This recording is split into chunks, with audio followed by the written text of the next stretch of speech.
setelah adanya desas-desus Munaslup ini, ya elit Golkar ya menyatakan sikap siap.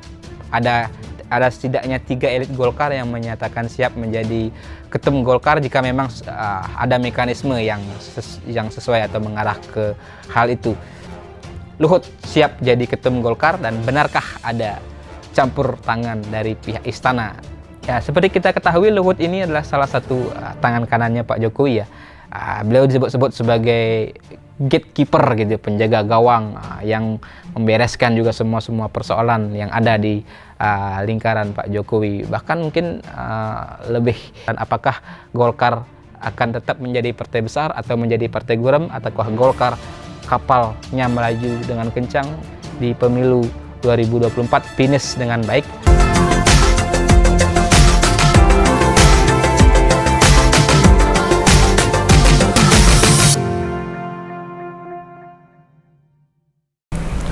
Selamat siang, kembali lagi di channel YouTube Mr. Puisi Live di bawah naungan MGP Media yang akan terus memberikan konten-konten hangat dan terkini, analisis-analisis yang tajam tapi tetap netral tentang kondisi politik jelang pemilu 2024. Dan sebelum kita bahas topik menarik kita selanjutnya, jangan lupa untuk subscribe channel YouTube Mr. Puisi Live dan like, komen konten-konten menarik di channel ini.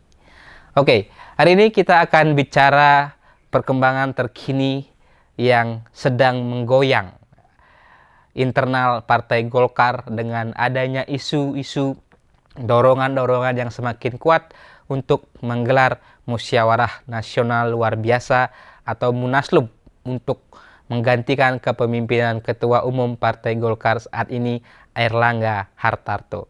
Dan dukungan dorongan untuk adanya Munaslup dan mengganti Airlangga sebagai ketum Golkar semakin kencang juga setelah adanya peristiwa hukum pemeriksaan terhadap Airlangga oleh Kejaksaan Agung selama 12 jam, dicecar 46 pertanyaan terkait ada kasus dugaan korupsi ekspor CPO atau minyak kelapa sawit mentah ya. Walaupun belum ada status hukum ya yang ditetapkan kepada Airlangga, hanya sekedar memberikan keterangan atau menjadi saksi, tapi ini menjadi bumbu-bumbu ya yang semakin kuat juga mewarnai desakan-desakan untuk segera melengsarkan Airlangga. Dan setelah adanya desas-desus Munaslup ini, ya elit Golkar ya menyatakan sikap siap. Ada setidaknya 3 elit Golkar yang menyatakan siap menjadi ketum Golkar jika memang ada mekanisme yang sesuai atau mengarah ke hal itu. Salah satunya ada Luhut Binsar Panjaitan, kemudian ada Menteri Investasi atau Kepala BKPM Bahlil Lahadalia, dan ada juga Ketua MPR RI Bambang Susatyo yang merupakan kader senior dari Golkar. Tapi yang hari ini kita bahas sesuai dengan topik kita, apakah Luhut yang akan menjadi ketum Golkar berikutnya. Luhut siap jadi ketum Golkar, dan benarkah ada campur tangan dari pihak istana dalam isu Munaslup atau menggoyang kepemimpinan Airlangga yang saat ini Golkar belum menentukan keputusan mendukung capres atau berkoalisi dengan siapa untuk mendukung capres yang sudah ada beredar dari 3 nama. Ya, ini menarik kalau kita bahas Luhut Binsar Panjaitan. Saya sempat ketemu langsung dengan beliau beberapa hari lalu di Kura-Kura, Bali, di kawasan Serangan ya. Saat itu ada acara MOU penandatanganan terkait dengan energi bersih, dan beliau hadir dalam kapasitasnya selaku Menko, Menteri Koordinator Kemaritiman dan Investasi atau Kemenko Marpes ya disingkatnya atau bahasa kerennya.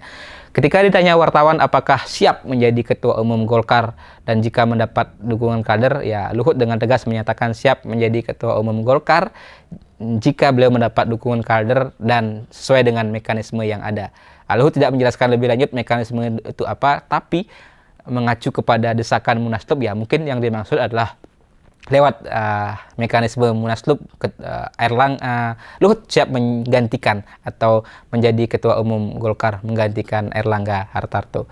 Tapi secara pribadi kala itu juga saya mendengar langsung Luhut kepada awak media mengatakan beliau tidak punya persoalan pribadi dengan Erlangga. Erlangga kepemimpinannya cukup bagus, dia juga bersahabat baik, ya sama-sama di kabinet pemerintahan Presiden Jokowi, sama-sama menjadi Menko, Luhut Menko Marves, Erlangga Menko Perekonomian. Jadi menurut beliau tidak ada persoalan. Nah, kemudian tokoh yang lain ada Bahlil yang juga secara terbuka mengatakan siap menjadi Ketua Umum Golkar, tapi juga Bamsud agak sedikit malu-malu tampaknya, tapi ada juga nada-nadanya ke arah itu walaupun tidak sefrontal yang disampaikan Luhut maupun juga Bahlil.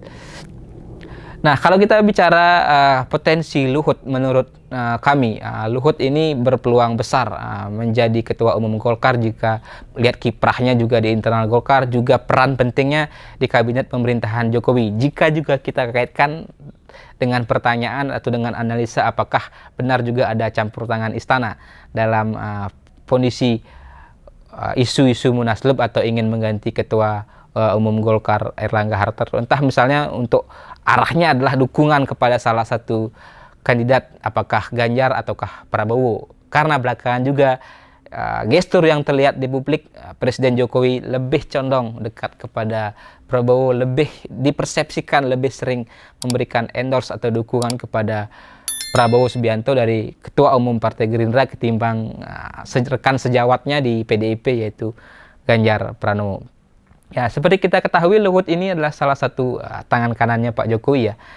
Beliau disebut-sebut sebagai gatekeeper gitu, penjaga gawang yang membereskan juga semua persoalan yang ada di lingkaran Pak Jokowi. Bahkan mungkin lebih memberikan perlindungan lebih ketimbang mungkin ketua partainya sendiri Ibu Megawati. Tapi itu hanya anggapan tokoh-tokoh.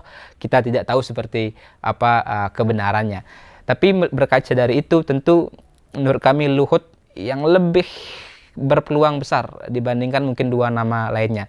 Apalagi juga desakan agar adanya Munaslup selain sebelumnya disampaikan oleh anggota Dewan Pakar Ridwan Hasyim, juga belakangan suara-suara dari mantan petinggi Golkar, mantan sekretaris Golkar Idrus Marham yang mengkritisi kepemimpinan Erlangga Hartarto sebagai Ketua Umum Golkar yang dianggap terlalu membebani partai dengan berbagai cara kepemimpinannya. Salah satunya juga dengan isu terakhir dengan fakta bahwa Erlangga dipanggil Kejaksaan Agung sebagai saksi untuk memberikan informasi dalam kasus dugaan korupsi ekspor CPO atau minyak kelapa sawit mentah, crude palm oil.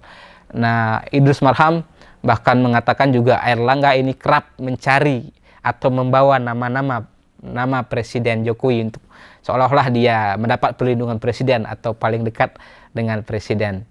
Idrus Marham menyerukan agar para ketua DPD 1 atau ketua DPD Partai Golkar di level provinsi untuk melihat jernih kondisi Golkar yang ibaratnya mungkin banyak pihak mengatakan seperti kapal yang sedang oleng atau bahkan cenderung akan karam jika Erlangga tetap memimpin, dan karena itulah desakan-desakan Munaslup terus menguat. Dianggap Erlangga hanya akan membawa Golkar menjadi partai gurem. Entah benar atau tidak, nanti tentu akan waktu yang akan menjawab ketika 14 Februari 2024 dan ketika Erlangga tetap misalnya dipertahankan sebagai Ketua Umum Golkar. Tapi apa yang disampaikan Idrus Marham tentu mungkin menjadi refleksi bagi para ketua DPD Partai Golkar provinsi se-Indonesia melihat kondisi partai, objektif partai, dan tentu Luhut dalam hal ini tidak ingin juga mungkin partainya mengalami diombang-ambing dalam ketidakpastian atau bahkan terpecah belah sebelum pemilu 2024. Harus ada yang mengambil peran, harus ada yang mengambil kendali. Dan jika mengacu kepada salah satu tulisan yang terkait dengan kepemimpinan, ada 3 tipe kepemimpinan di masa-masa krisis begitu. Yang dibutuhkan atau ada 3 karakteristik kepemimpinan. Salah satunya ada the maverick yang dianggap sebagai pemimpin yang punya visi besar. Kemudian kedua the congregator atau pemimpin yang membangun konsensus atau kesepakatan. Ketiga adalah the pragmatic atau pemimpin yang cenderung melakukan deal-deal yang sifatnya pragmatis. Nah, pertanyaannya, Airlangga Hartarto dengan latar belakang seorang teknokrat, bukan tidak dipersepsikan sebagai politisi murni, politisi tulen yang bisa mengambil keputusan dengan insting politik yang cepat, tidak lambat. Ya, yang mana Airlangga dari 3 tipe kepemimpinan itu? Apakah ada meprik, ya, punya visi besar untuk organisasi?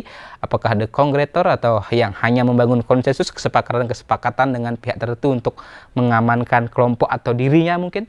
Ataukah ada pragmatik yang hanya mengejar kepentingan pragmatik, sebagaimana kritik yang disampaikan oleh Idrus Marham bahwa Airlangga cenderung hanya menjadi beban bagi Partai Golkar dan lebih melakukan kesepakatan deal-deal yang hanya untuk menguntungkan dirinya, atau bahasanya Idrus Marham adalah mencari suaka politik.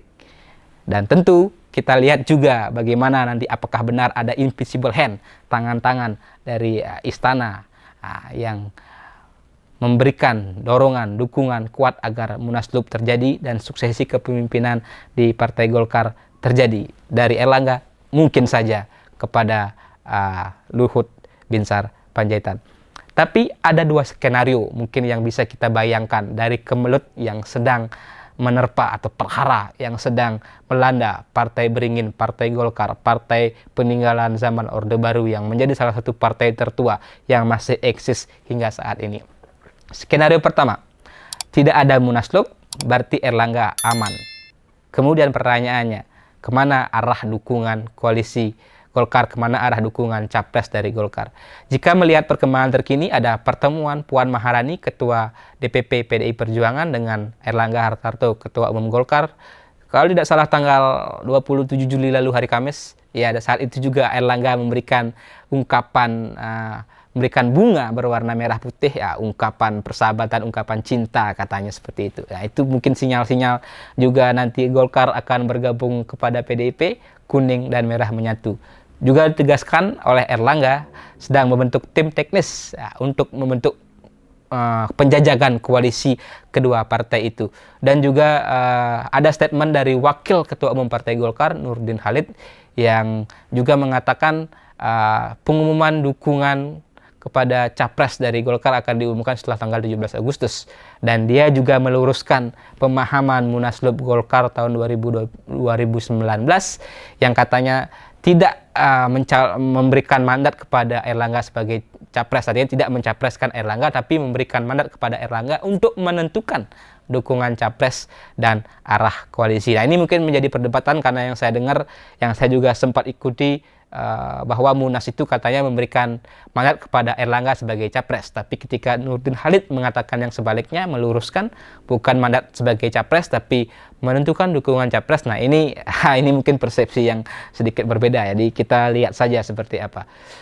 Nah, itu analisa kami dari channel YouTube Mr. Puisi Live, dan saya juga pribadi, Wayan Widana selaku host. Semoga ini bisa memberikan pencerahan lah, untuk memberikan juga kita perspektif untuk melihat kemana bandul politik, kemana arah dukungan Golkar, dan apakah Golkar akan tetap menjadi partai besar atau menjadi partai gurem, ataukah Golkar kapalnya melaju dengan kencang di pemilu 2024, finish dengan baik, atau akan karam di tengah jalan, atau malah berganti nahkoda di tengah pelayaran. Sekian analisis dari kami, dan ikuti terus channel YouTube Mr. Puisi Live untuk menyaksikan konten-konten menarik seputar politik terkini dan isu-isu hangat lainnya. Jangan lupa subscribe, like, dan komen. Terima kasih.